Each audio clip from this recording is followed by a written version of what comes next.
BJP वर्तमान सरकार की नीतियों पर लगातार सवाल खड़े कर रही है।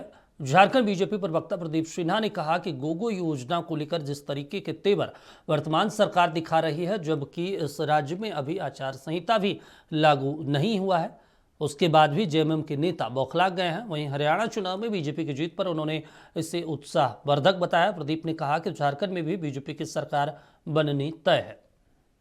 के द्वारा प्रस्तावित गोगो दीदी योजना को लेकर झारखंड मुक्ति मोर्चा जिस तरह के तेवर दिखा रही है, ये आश्चर्यजनक है कि राज्य में न तो आचार संहिता लागू है, तो चुनाव आयोग के निर्देशों का जारी होना या लागू होना कोई प्रश्न ही नहीं होता।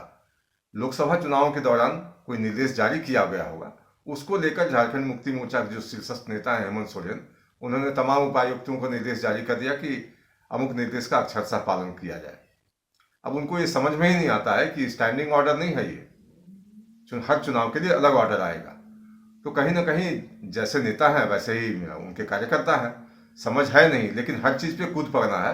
यह साफ साफ दिखाता है कि उस गोगो दीदी योजना को लेकर इनके मन में भय समा गया है।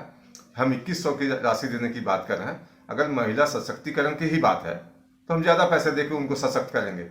झारखंड मुक्ति मोर्चा चुनाव से ठीक कुछ पहले लेकर आती है योजना, 2 महीने 3 महीने के लिए। ये काम वो पहले भी कर सकते थे। देखिए, हरियाणा के जो परिणाम आए हैं निश्चित रूप से उत्साहजनक है, और लगातार तीसरी बार सरकार बनाना अपने आप में बड़ी बात होती है, क्योंकि कहीं ना कहीं मतदाताओं की कुछ नाराजगी होती है।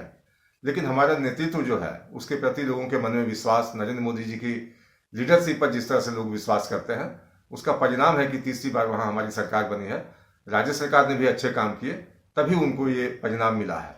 और जहाँ तक प्रश्न है राहुल गांधी का, जो प्रचार करते घूम रहे थे और एंटी इनकम्बेंसी की बात कर रहे थे, भारतीय जनता पार्टी की सरकार को लेकर तमाम तरह के दुष्प्रचार की बात कर रहे थे, वो जनता ने उनको सिरे से खारिज